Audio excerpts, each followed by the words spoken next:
ಗ್ರಂಥಾಂತರಂಗದಲ್ಲಿ doctor KS. Narayanacharya ಇವರು ಬರೆದ ರಾಮಾಯಣ ರೋಚಕ ಕಥಾಮಾಲಿಕೆ 1 ಶ್ರೀರಾಮಾಯಣ ಪಾತ್ರ ಪ್ರಪಂಚ 11ನೆಯ ಅಧ್ಯಾಯ ಶ್ರೀರಾಮಚಂದ್ರನ ಪಾತ್ರದ ಪರಿಚಯದಲ್ಲಿ 3ನೆಯ ಅಧ್ಯಾಯದ ಮುಂದುವರೆದ 2ನೆಯ ಭಾಗ.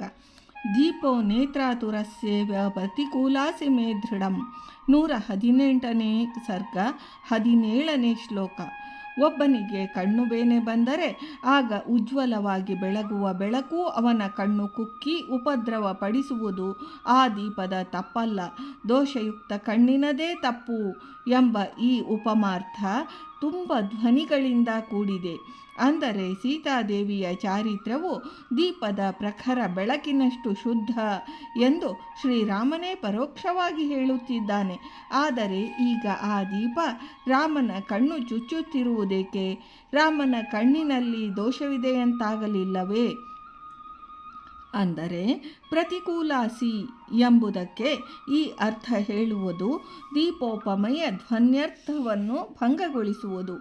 ಲೋಕದ ಕಣ್ಣಿನ ದೋಷವನ್ನು ಶ್ರೀರಾಮ ತನ್ನ ಕಣ್ಣುಗಳಲ್ಲಿ ಆರೋಪಿಸಿಕೊಂಡು ಆ ದೂಷಕರು ಹಾಗಂದರೋ ಎಂಬಂತೆ ಅವರ ಸ್ಥಾನದಲ್ಲಿ ನಿಂತು ಮಾಡುತ್ತಿರುವ ಪೂರ್ವ ಪಕ್ಷ ಮಾತ್ರ ಇದು ಎಂದು ಹೇಳಬೇಕಾಗುತ್ತದೆ.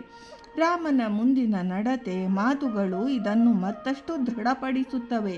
ಇದೇ ಸರಿಯಾದ ಅರ್ಥ. ಆದ್ದರಿಂದ ಪ್ರಕೃತದ ಇನ್ನೂ 4 ಮಾತುಗಳಿಗೂ ಇದೇ ಪೂರ್ವ ಪಕ್ಷವೇ ಸಿದ್ಧಿಸುತ್ತದೆ. ಇಕೋ 10 ದಿಕ್ಕುಗಳು ನಿನ್ನೆದುರಿಗೆ ಇವೆ. ನನಗೆ ನಿನ್ನೊಡನೆ ಆಗಬೇಕಾದುದು ಇನ್ನೇನೂ ಉಳಿದಿಲ್ಲ.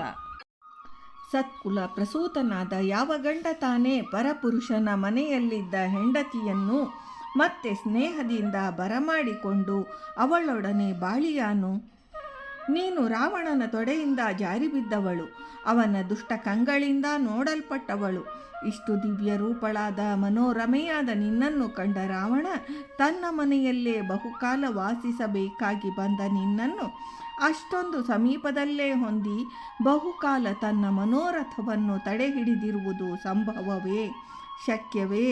ಅದರಿಂದ ದುಷ್ಟಳಾದ ಸ್ತ್ರೀಯು ಮತ್ತೆ ಗಂಡನನ್ನೊಡಗೂಡದೆ ಅವನು ಜ್ಞಾತಿ ಬಾಂಧವರೊಡನೆ ಎಲ್ಲೋ ಅಜ್ಞಾತಳಾಗಿ ಬಾಳಬೇಕಾದ ಶಾಸ್ತ್ರ ನಿರ್ಬಂಧದಂತೆ ನೀನು ಸುಗ್ರೀವನ ಕಿಷ್ಕಿಂಧೆಯಲ್ಲೋ ವಿಭೀಷಣನ ಲಂಕೆಯಲ್ಲೋ ಬೇರೆಲ್ಲೋ ಬೇಕಾದ ಕಡೆ ಹೋಗಿ ಇರು. ನಿನ್ನಿಷ್ಟ. ಹೀಗೆ ನಾನಾಡುತ್ತಿರುವುದನ್ನು ಚೆನ್ನಾಗಿ ಆಲೋಚಿಸಿಯೇ ಅಥವಾ ಲಕ್ಷ್ಮಣ ಭರತಾದಿಗಳ ವಶದಲ್ಲಿ ಎಲ್ಲಾದರೂ ಇರು. ನಾನು ನಿನ್ನನ್ನು ಮತ್ತೆ ಗೆಲ್ಲಲು ಇಷ್ಟೆಲ್ಲ ಶ್ರಮಪಟ್ಟದ್ದು ಕೇವಲ ನನ್ನ ಕುಲ ಕಳಂಕವನ್ನು ನೀಗಿಕೊಳ್ಳಲು ಮಾತ್ರ. ಪೂರ್ವ ಪಕ್ಷದ ಮಾತೆಂದರೂ ನಿಜವಾಗಿಯೂ ಬಹು ಕಠೋರವಾದ ಮಾತುಗಳೇ ಇವು. ಹೌದು, ಸೀತೆ ಇವಕ್ಕೆ ಅರ್ಹಳಾಗಿದ್ದಳೆ ಎಂಬ ಪ್ರಶ್ನೆ ಏಳುತ್ತದೆ. ರಾಮೈಂಗಿತವನ್ನು ಚೆನ್ನಾಗಿ ಸರಿಯಾಗಿ ಅರಿಯದೆ ಅಲಂಕಾರ ಮಾಡಿಕೊಂಡು ಬಂದುದಕ್ಕೆ ಈ ಶಿಕ್ಷೆ ಹೆಚ್ಚಾಯಿತೋ ಏನೋ ಎಂದು ಆರೋಪಿತ ರೋಷವಾದರೂ ನೈಜವಾಗಿಯೇ ಆಡಿದ್ದರಂತೆ ಪರಿಣಾಮ ಮಾಡಿಯೇ ಬಿಡುವ ಈ ಮಾತುಗಳು ಕಠೋರ, ಪರಮ ಕಠೋರ. ಖಂಡಿತ ಹೌದು. ಆದರೆ ಈಗ ಸೀತೆ ಇದಕ್ಕೆ ನಿಜವಾಗಿ ಅರ್ಹಳೆ ಎಂಬ ಪ್ರಶ್ನೆಗೆ ಶ್ರೀ ಗೋವಿಂದರಾಜರು 3ನೆಯ ಸಮಂಜಸ ಉತ್ತರವನ್ನು ಕೊಡುತ್ತಾರೆ. ಅದು ರಾಮಾಯಣದ ಧ್ವನ್ವರ್ಥಕ್ಕೆ ಸಂಬಂಧಪಟ್ಟದ್ದು, ವೇದಾಂತ ಮಮ ಸ್ಪರ್ಶಿಯೂ ಆಗಿದ್ದು ಕೊಂಚ ವಿವರಿಸಬೇಕಾಗುತ್ತದೆ. ರಾವಣಾಗಮನಮಾರಭ್ಯ ಏತಾವತ್ ಪರ್ಯಂತಂ ಸೀತಾಯಾಃ ಪರಮ ಭಾಗವತಭೂತ ಲಕ್ಷ್ಮಣಾಪಚಾರ ಫಲಂ ಉಪಪಾದಿತಂ ಎಂದು ಒಂದೇ ವಾಕ್ಯದಲ್ಲಿ ವ್ಯಾಖ್ಯಾನಕಾರರು ಮುಗಿಸಿದರು. ರಾವಣ ಪಂಚವಟಿಗೆ ಬಂದದ್ದೇ ಮೊದಲು.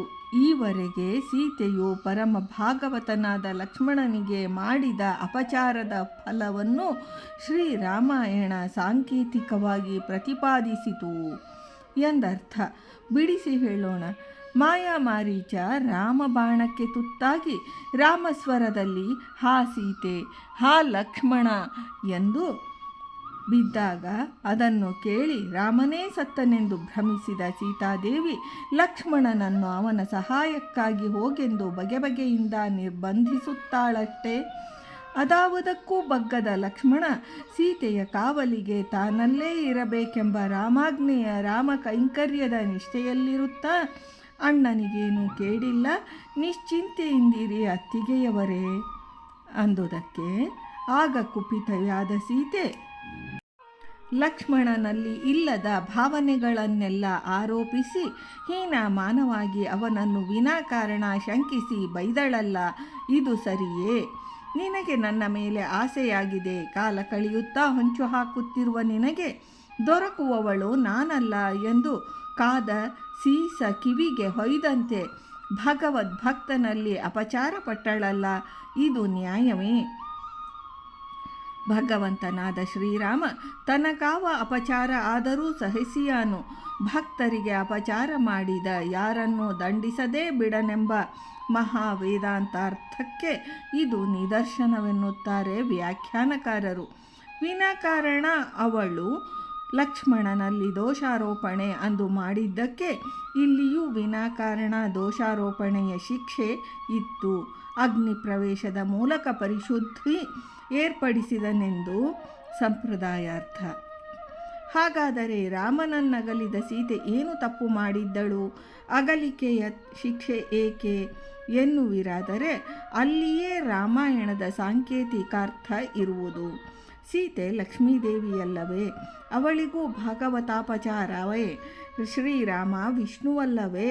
ಅಪಚಾರ ಪ್ರಾಯಶ್ಚಿತ್ತಗಳು ಅವರನ್ನೂ ಬಿಡಲಿಲ್ಲವೇ ಎನ್ನಬೇಡಿ. ಇದು ರಸಾಭಾಸದ ಪ್ರಶ್ನೆ. ನಿಮ್ಮ ಮನೆಯ ಹುಡುಗ ಹನುಮಂತನ ಪಾತ್ರವನ್ನು ಮಾಡುವಾಗ ಅವನು ಹನುಮಂತನೇ ಹೊರತು ನಿಮ್ಮ ಮಗ ಅಲ್ಲ. ಯಾವ ಪಾಟೀಲ ಕುಲಕರ್ಣಿ ಶಾನುಭೋಗನೂ ಅಲ್ಲ. ಹಾಗೆ ಇಲ್ಲಿ ಜೀವಾತ್ಮರು ದೇವರನ್ನಗಲುವುದೆಂತು ಮತ್ತೆ ಕೂಡುವುದೆಂತು ಎಂಬ ಬಂಧ ಮೋಕ್ಷದ ವೇದಾಂತ ಪ್ರಮೇಯಗಳನ್ನು ಅಭಿನಯಿಸುತ್ತಿರುವಾಗ ಶ್ರೀ ರಾಮಾಯಣ ನಾಟಕದಲ್ಲಿ ಸೀತೆ ಜೀವಾತ್ಮನ ಪಾತ್ರ ಧರಿಸಿದ್ದಾಳೆ. ಪಕ್ಕದಲ್ಲೇ ತ್ರಿಭುವನ ಸುಂದರವಾದ ಅಭಿರಾಮನಾದ ರಾಮ ಇರುವಾಗ ಅವನನ್ನು ಬಿಟ್ಟು ತೋರಿಕೆಯ ಮರೀಚಿಕೆಯ ಭೋಗದ ಸಂಕೇತವಾದ ಚಿನ್ನದ ಜಿಂಕೆಯ ಶರೀರದ ಮಾರೀಚನನ್ನು ತೋರಿಸಿ ಆ ರಾಮನಿಗೆ ಇದು ಸುಂದರವಾಗಿದೆ, ಆರ್ಯಪುತ್ರ ಅಭಿರಾಮೋ ಸಂಭೃಗ್ರಹ ಅರಣ್ಯಕಾಂಡದ 43ನೇ ಸರ್ಗದ 9ನೇ ಶ್ಲೋಕ ಎಂದಳಲ್ಲ. ಒಂದು ಚರ್ಮಕ್ಕೆ ಮನಸೋತಳಲ್ಲ. ಚರ್ಮಣ ಹೃತಚೇತನ 8ನೇ ಶ್ಲೋಕ. ಇದು ಸರಿಯೇ? ಅಭಿರಾಮನೆಂಬ ರಾಮನದೇ ಆ ವಿಶೇಷಣ ಬಿಟ್ಟು ಯಕಶ್ಚಿತ್ ಪ್ರಾಣಿಗೆ ಒಂದು ಜಿಂಕೆಗೆ ವಿಶೇಷಣ ಹಾಕಿದಳಲ್ಲ. ನಿಮಗಿಂತ ಇದು ಹೆಚ್ಚು ಚಲುವಾಗಿದೆ ನೋಡಿ ಎಂದಂತಾಗಲಿಲ್ಲವೇ? ದೇವರು ಮರೆಯಾದ, ರಾವಣ ಹಾಜರಾದ, ವಿದ್ಯೆ ಹೋಯಿತು, ಅವಿದ್ಯೆ ಅಡರಿತು. ಅದಕ್ಕೆ 10 ತಲೆಗಳು. ಕರ್ಮ ಜ್ಞಾನೇಂದ್ರಿಯಗಳೆಲ್ಲ ಅದಕ್ಕೆ ದಿಗ್ದರ್ಶಕರು. ಅದು ಹಿಡಿದು ಇವಳನ್ನು ಲಂಕೆಯಲ್ಲಿ ಸೆರೆಯಿಟ್ಟಿತು. ಶರೀರವೇ ಲಂಕೆ, ಹೃದಯವೇ ಅಶೋಕವನ. ಬಂದಿಯಾದ ಸೀತೆಯೇ ಜೀವಾತ್ಮ. ಮಹಾಮೋಹಂಕಾರವೇ ರಾವಣ, ಮಮಕಾರವೇ ಕುಂಭಕರ್ಣ. ಇಂದ್ರಜಿತ್ ಮೊದಲಾದವರೆಲ್ಲ ಕಾಮಕ್ರೋಧಾದಿಗಳು. ವಿಭೀಷಣನೇ ವಿವೇಕ. ಪಾಶ್ಚಾತ್ತಾಪ ಪಡುವ ಸೀತೆ ಮೋಕ್ಷದ ದಾರಿ ಹುಡುಕುತ್ತಾಳೆ. ಇತ್ತ ಅಗಲಿದ ಜೀವಾತ್ಮನ ಶೋಧಕ್ಕೆ ಭಗವಂತನೂ ಪ್ರಯತ್ನಿಸುತ್ತಾನೆ. ಆಂಜನೇಯನಂಥ ಭಕ್ತನನ್ನು ಶೋಧಕ್ಕಾಗಿ ಕಳುಹುತ್ತಾನೆ. ಆಂಜನೇಯ ಇಲ್ಲಿ ಗುರುಸ್ಥಾನೀಯ. ಅಗಲಿದ ಚೇತನವನ್ನು ಭಗವಂತನೊಡನೆ ಕೂಡುವಂತೆ ಮಾಡಬಲ್ಲ ತಪಸ್ವಿ. ಬ್ರಹ್ಮಚಾರಿಯವನು. ರಾಮನ ಮುದ್ರೆಯುಂಗುರ ಭಗವಂತನ ಅಭಯ ಸಂಕೇತ. ಸೀತೆಗೆ ಚೂಡಾಮಣಿ ಶರಣಾಗತಿಗೆ ನಮಃ ಶಬ್ದಾರ್ಥಕ್ಕೆ ಸಂಕೇತ. ರಾಮ ಸೇತುವೆ ಸಂಸಾರ ಸಾಗರದ ಮಧ್ಯೆ ಅವನ ಕೃಪೆಗೆ ಸಂಕೇತ. ಅವಿದ್ಯಾ ನಿವೃತ್ತಿಯ ನಂತರ ಸೀತಾರಾಮರು ಮತ್ತೆ ಕೂಡಿ ಅಯೋಧ್ಯೆ ಪರಮಪದ ಸೇರುವುದು ಮೋಕ್ಷ. ಇದನ್ನೆಲ್ಲ ಪೂರ್ವಾಚಾರ್ಯರು ರಾಮಾಯಣ ವ್ಯಾಖ್ಯಾನಗಳಲ್ಲಿ ವಿವರಿಸಿರುವರು. ಆದ್ದರಿಂದ ಜೀವಾತ್ಮ ಭಗವಂತನಿಗೂ ಭಗವದ್ಭಕ್ತನಿಗೂ ಅಪಚಾರ ಪಡಬಾರದು ಎಂಬುದು ಪ್ರಾಕೃತ ಸಂದರ್ಭದ ಒಳ ಅರ್ಥ. ರಾಮ ಕಣ್ಮರೆಯಾದದ್ದು ಸೀತೆ ಮಾರೀಚ ವ್ಯಾಮೋಹದಿಂದ. ರಾವಣ ಪ್ರತ್ಯಕ್ಷನಾದದ್ದು ಸೀತೆಯ ಲಕ್ಷ್ಮಣಾಪಚಾರದಿಂದ. ಇಂಥ ಅಪಚಾರಗಳಿಗೆ ಶ್ರೀರಾಮ ಯಾರನ್ನೂ ದಂಡಿಸದೇ ಬಿಡಲಿಲ್ಲ ಎಂದು ಶ್ರೀರಾಮಾಯಣ ಅನೇಕ ಪ್ರಕರಣಗಳಲ್ಲಿ ವಿವರಿಸಿದೆ. ಯಾವ ಲಕ್ಷ್ಮಣನಿಗೆ ಅಪಚರಿಸಿದಳೋ ಅವನ ಕೈಯಲ್ಲೇ ಚಿತೆ ಸಿದ್ಧವಾಗಿ ಆ ಅಗ್ನಿಯಲ್ಲಿ ಸೀತೆ ಮಿಂದು ಮಡಿಯುಟ್ಟು ಬರುತ್ತಾಳೆ. ಆದ್ದರಿಂದ ಶ್ರೀರಾಮ ಅವಳನ್ನು ಮನನೋಯುವಂತೆ ತೀಕ್ಷ್ಣ ಮಾತುಗಳನ್ನಾಡಿದ್ದು ಆಕಸ್ಮಿಕವಲ್ಲ, ಚಿಂತಿಸಿಯೇ ಕೃತಬುದ್ಧಿನ ಆಡಿದ್ದು. ವೇದಾಂತಾರ್ಥ ಹಾಗಿರಲಿ. ಪ್ರಸಂಗದ ರಸಾನುಭವವನ್ನು ಮುಂದುವರೆಸೋಣ.